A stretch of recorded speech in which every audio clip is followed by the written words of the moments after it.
अऊज़ु बिल्लाहि मिनश्शैतानिर्रजीम बिस्मिल्लाहिर्रहमानिर्रहीम। ख्वाबों की ताबीर चैनल की तरफ से तमाम व्यूवर्स को अस्सलामु अलैकुम वरहमतुल्लाहि वबरकातुहू। व्यूवर्स, मैं अपने चैनल ख्वाबों की ताबीर में आप सबको खुशामदीद कहती हूँ और उम्मीद करती हूँ कि आप सब खैरियत से होंगे।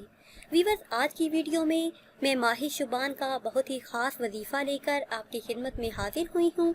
ये जुम्मातुल मुबारक का बाबरकत वजीफ़ा है। इस वजीफ़े के करने से इंशाअल्लाह अज़्ज़ा व जल आपकी तमाम मुश्किलात दूर हो जाएंगी, तमाम घरेलू परेशानियाँ ख़त्म हो जाएंगी। जो भी आपकी दिली जायज़ ख्वाहिशात हैं, अल्लाह अज़्ज़ा व जल इस वजीफ़े की बरकत से वो पूरी फरमाएंगे। इससे पहले अगर अभी तक आपने हमारे चैनल को सब्सक्राइब नहीं किया तो पहले हमारे चैनल को सब्सक्राइब कर लें और बेल आइकन को भी दबा लें, ताकि हमारी आइंदा नई आने वाली तमाम वीडियो आपको मिलती रहें। तो चलते हैं अपने आज के वजीफ़े की तरफ। ये वजीफ़ा आपने जुम्मातुल मुबारक के बाबरकत दिन करना है। माह शुबान में किसी भी जुम्मा के दिन किसी भी वक्त आप ये वजीफ़ा कर सकते हैं। तरीक़ाकार ये है कि जुम्मातुल मुबारक के दिन किसी भी वक्त आपने वज़ू करना है।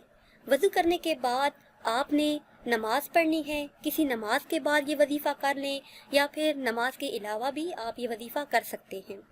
सबसे पहले आप वज़ू करें, उसके बाद कम अज़ कम 15 मिनट एक ही जगह पर बैठकर आपने अल्लाह अज़्ज़ा व जल के इन इस्म मुबारक का विर्द करना है। इस्म मुबारक ये हैं, या अल्लाहु, या रहमानु, या रहीम, या अल्लाहु, या रहमानु, या रहीम। इसके बाद आपने दुरूद पाक पढ़ना है। पहले भी दुरूद पाक पढ़ लें, बाद में भी पढ़ लें। जितनी मर्तबा आप दुरूद पाक पढ़ सकते हैं दुरूद पाक पढ़ें। उसके बाद अपने मकसद के लिए दुआ करें। इंशाअल्लाह अज़्ज़ा व जल अल्लाह पाक आपकी दुआओं को शर्फ़ कबूलियत अता फरमाएंगे। नई वीडियो के लिए हमारे चैनल को सब्सक्राइब कर लें। दुआओं में याद रखिएगा। अल्लाह हाफ़िज़।